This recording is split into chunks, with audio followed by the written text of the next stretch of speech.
सुल्तानपुर का ये वल्लीपुर इलाका है और ये वही सड़क है जहां दुर्गा जी की करीब 1 दर्जन से ज़्यादा मूर्तियां विसर्जन के लिए ले जाई जा रही थी।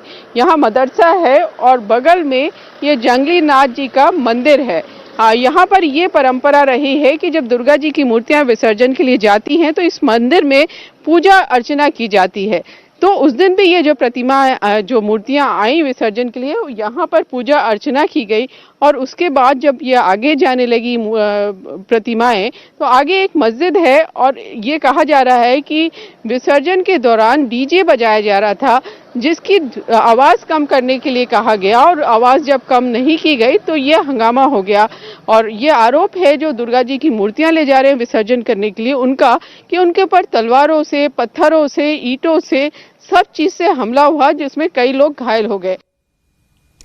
दुर्गा समिति के लोगों का कहना है कि हिंसा प्लानिंग के तहत की गई, वरना इतने सारी ईंटें, इतने सारे पत्थर जमा होना, लाइट बंद करके शोभा यात्रा में शामिल लोगों पर पत्थर बरसाना, ये सब अचानक नहीं हो सकता।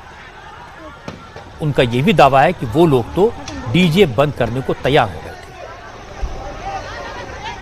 देखिए, हमारे साथ क्या हुआ, दुर्गा प्रतिमाएं हमेशा उसी मस्जिद के सामने से ही सदियों से 10-12 प्रतिमाएं हमेशा निकलती हैं और मस्जिद और मदरसे के बीच में ही एक हमारा देव स्थान है, शंकर जी का स्थान।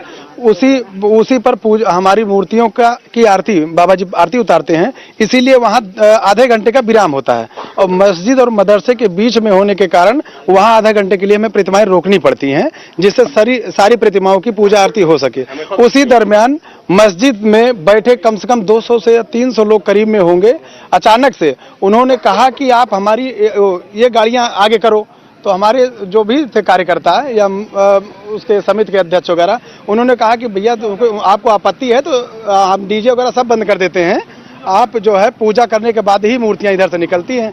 तो उसी में से उग्रवादी जो भी उसकाने वाले लोग थे, मौलाना हाफिज जी, उन्होंने कहा कि निकालते हो कि मैं और पैसे से पैसा हूँ। तो हमने कहा ठीक, हम निकाल ले रहे हैं। जैसे ही ट्रैक्टर स्टार्ट करना चालू किए तब तक उधर से आवाज है कि मारो इन सालों को, जान में मत दो। उसी वक्त पथराव स्टार्ट हो गया और इतना पत्थर बारिश होने लगी कि वहां से जान बचाना मुश्किल हो गया भागते भागते।